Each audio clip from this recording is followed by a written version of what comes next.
Welcome to the get ready with me. তো চলো আজকে তাদের রেডি হওয়া যাক। তো চুলটা আমি ফার্স্টে কার্ল করে নিয়েছি, আর এই দেখো আমার আউটফিট। এই চুড়িদারটা পরবো আজকে, একটু জটের, বাট আজকে যেহেতু বৃষ্টি হয়েছে, ঠান্ডা আছে, কোনো প্রবলেম হবে না। আর তার সঙ্গে আমার হাতে বানানো এই ওড়নাটা। তো ফার্স্টে করছি মেকআপ। তো ভাবলাম আজকে বেস মেকআপটা পুরোই একদম ম্যাট ফিনিশের উপরে রাখবো। আর তারপরে বেস করার পরে একটুখানি কন্ট্রোল করে নিয়েছি, আর একটা পিচ পিচ কালারের ব্লাশ অ্যাপ্লাই করেছি। আই মেকআপটা আমি ভাবলাম অফলাইনে করে নিই, মানে অফ ক্যামেরা করে নিই।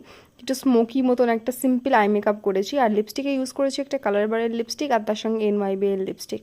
তো চলো তাড়াতাড়ি ফটাফট চেঞ্জ করে নেওয়া যাক। আমার কিন্তু লুকটা বেশ পছন্দ হয়েছে। হ্যাঁ, আমাকে দেখে মনে হচ্ছে না যে আমি এক্ষুনি ঘর মোরে পরদেসিয়া গানে নাচ করবো? তো চলো একটু নাচ করে নিই।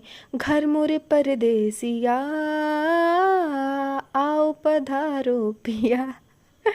তো আমি এই যে রেডি হয়ে গিয়েছি। ফার্স্টে বুঝতে পারছিলাম না যে কীভাবে রাখবো লুকটা, তো লাস্টে ভাবলাম এরকম থাক, একটু এলিগেন্ট লাগছে দেখতে। তোমাদের ভিডিওটা ভালো লাগলে সাবস্ক্রাইব করে দিও। দেখা হবে পরের একটা ভিডিওতে। Till then keep watching, tata.